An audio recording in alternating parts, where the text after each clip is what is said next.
Dun dun dun dun. Dun dun dun dun. Dun dun dun dun. Dun dun dun dun. Yeah, buddy. As you see on the screen, the new Dragon Ball Super extended, I guess, refreshed trailer for Dragon Ball Superhero is here. And we get our real first glimpse of the new animation style that they're gonna incorporate here, with the previously proclaimed CGI, compared to the 2D that we're used to with Dragon Ball. A lot of people were skeptical, but y'all didn't come here to hear me talk. I'm gonna make this a short video. I'm just gonna give you my 2 cents about the new movie because y'all asked for it.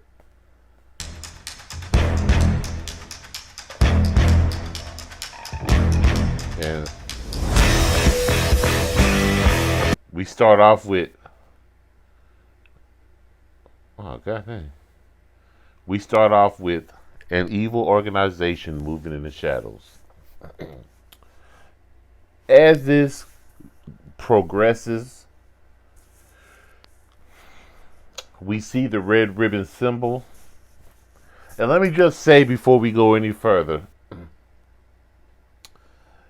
as me being somebody who has watched every single solitary episode of Dragon Ball, from Dragon Ball first episode when Goku first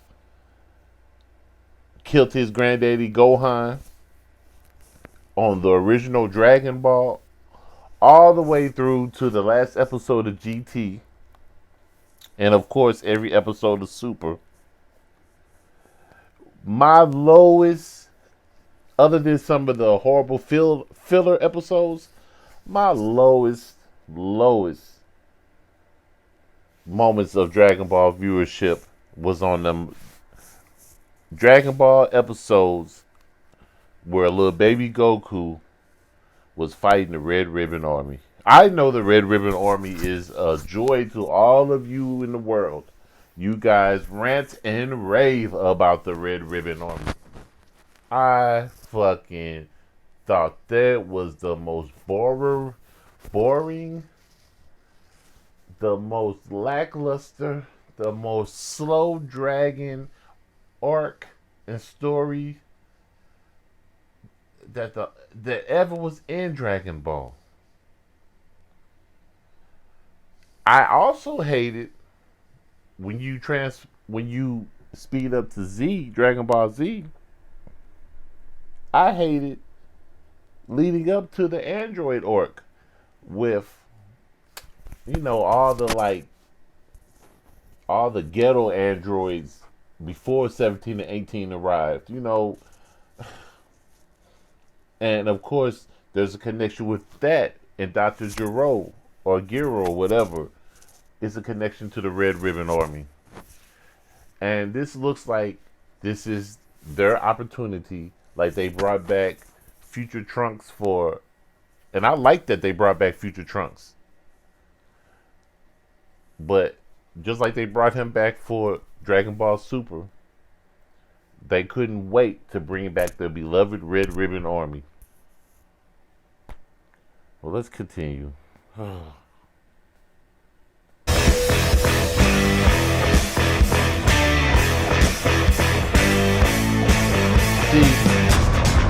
See these people? There you go. So y'all synced it. Well, you all saw it. Here it is right here. You see him with the cup with the red ribbon.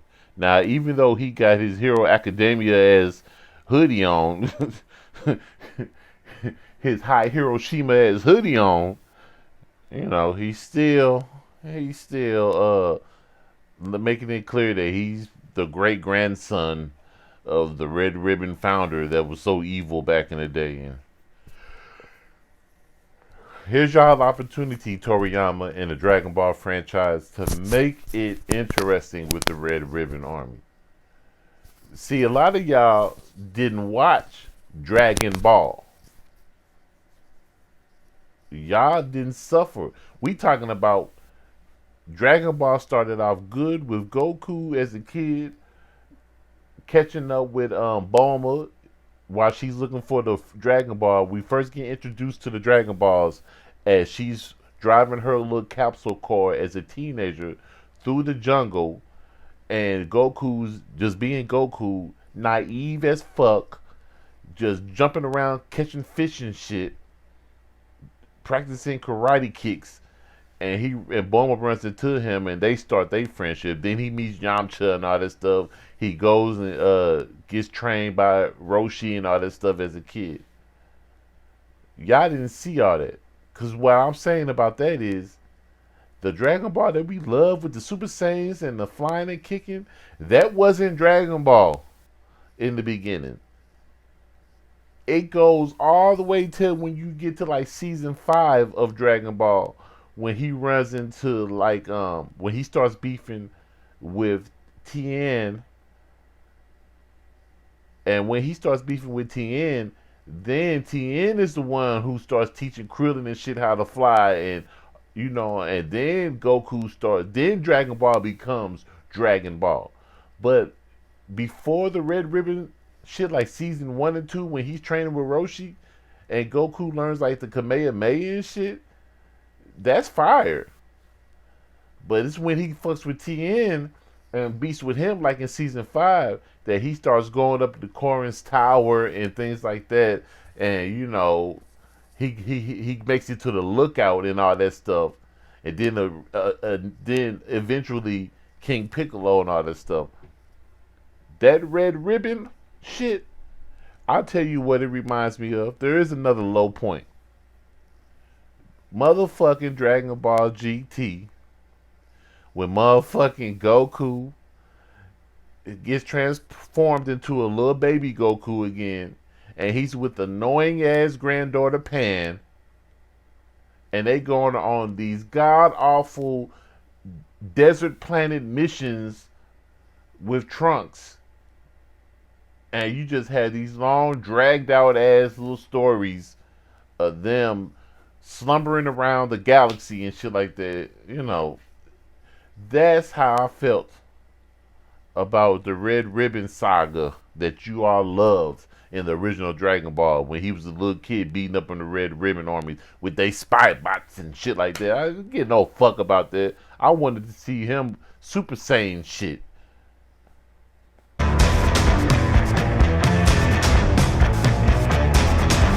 Uh-oh. Hold on. Now who was this weirdo? Now who is this weirdo? Thing 1 and Thing 2 looking motherfuckers. Who is these jerk offs? Now you can already tell by the animation that they bragged about. We're introducing this new animation, this CGI version of Dragon Ball that had a lot of us skeptical. You can see they one line. But I'm telling you, other than the fact that it makes these characters look a little kiddie-ish, a little child, like for little kids, I don't really have a problem with the animation style. But this dude looks like he's gonna be a boring ass, or not boring. He's gonna be in. I have a feeling this movie is gonna be far from boring. I think this is gonna be a very entertaining movie. I am so looking forward to this. I'm really thinking I'm gonna enjoy this movie. But what I'm thinking I'm also gonna be going through is despising these characters, whether they're villains, whether they're foes or friends. I think I'm gonna be hating Thing 1 and Thing 2. Something about them look like they're gonna be so like corny. You know what I'm saying?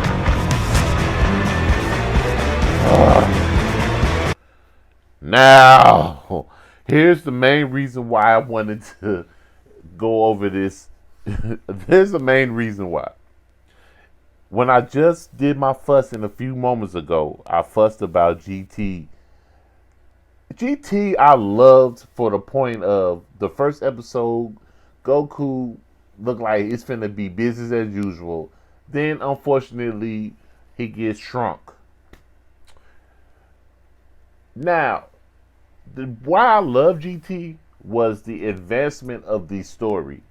Whereas Vegeta and Bulma have that daughter. Trunks is a grown teenager.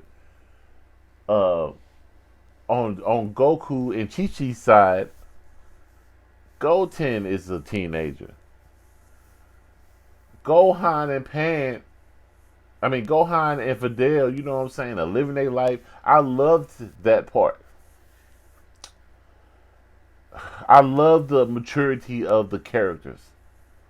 I fucking hated the way they made Pan such a sassy little damsel. She's just so, she takes nothing off nobody. And it was just so annoying. It's like she was never satisfied. She had an attitude all the time.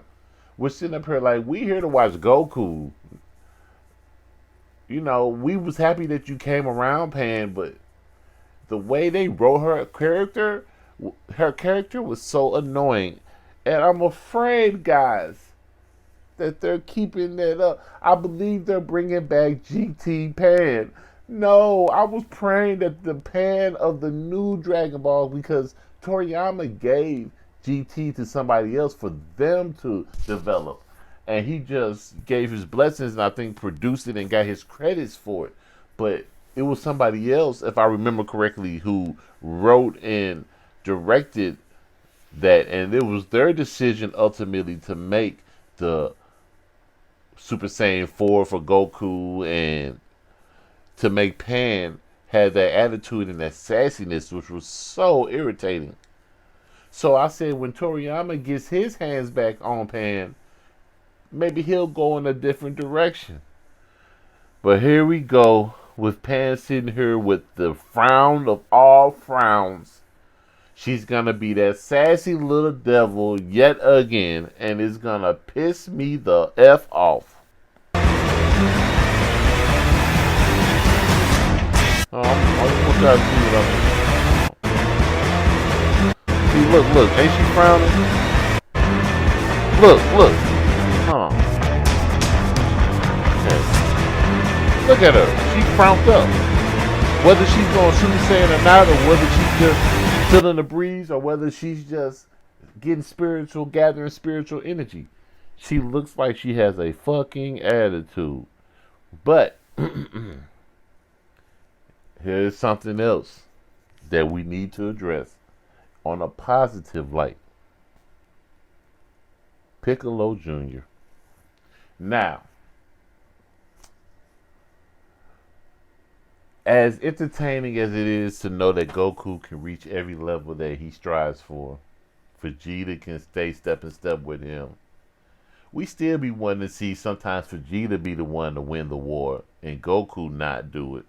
We be wanting to see Gohan redeem his spiritual, mystical Gohan stature and whoop some ass. And not only that, we also be wanting to see Gohan and the Z Force kick some ass. Primarily the Namekian named Piccolo.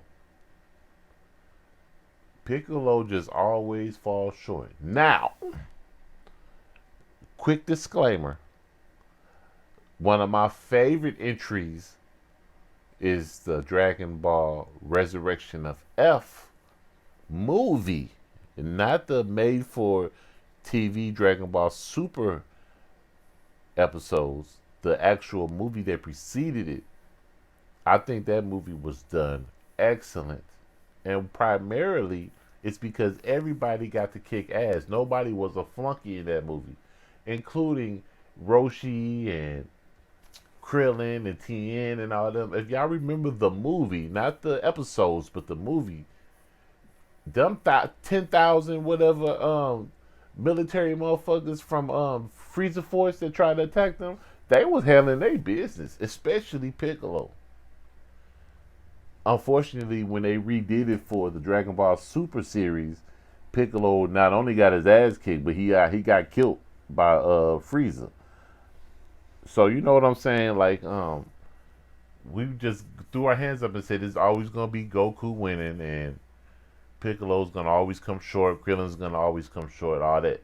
I bring that up to say there was a poster that Geekdom 101 showed prior to the trailer being released, where it had the number one, number two, thing one and thing two, whoever them guys are, the new characters they're adding. It had Goku, and the fourth person on there was Piccolo.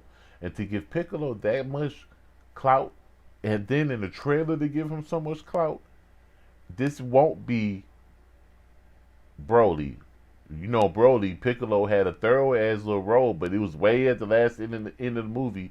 He stayed in meditation mode and he helped them do fusion. It looks like they giving him a little shine in here. Now, we don't expect them to let him win the war. It would be nice to have somebody else be strong other than Goku and Vegeta, but it looks like they're gonna give him some shine. Tell me what you think.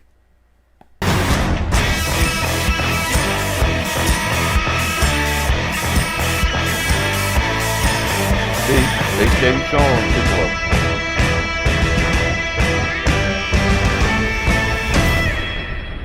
I'm looking forward to it, y'all.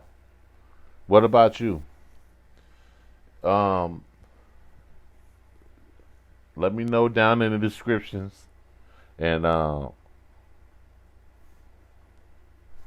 tell me what you think your theories are on this movie. And there were some things I left out on purpose because I watched Geekdom's live stream already, and I know most of you guys that are gonna watch this have already went over it with him.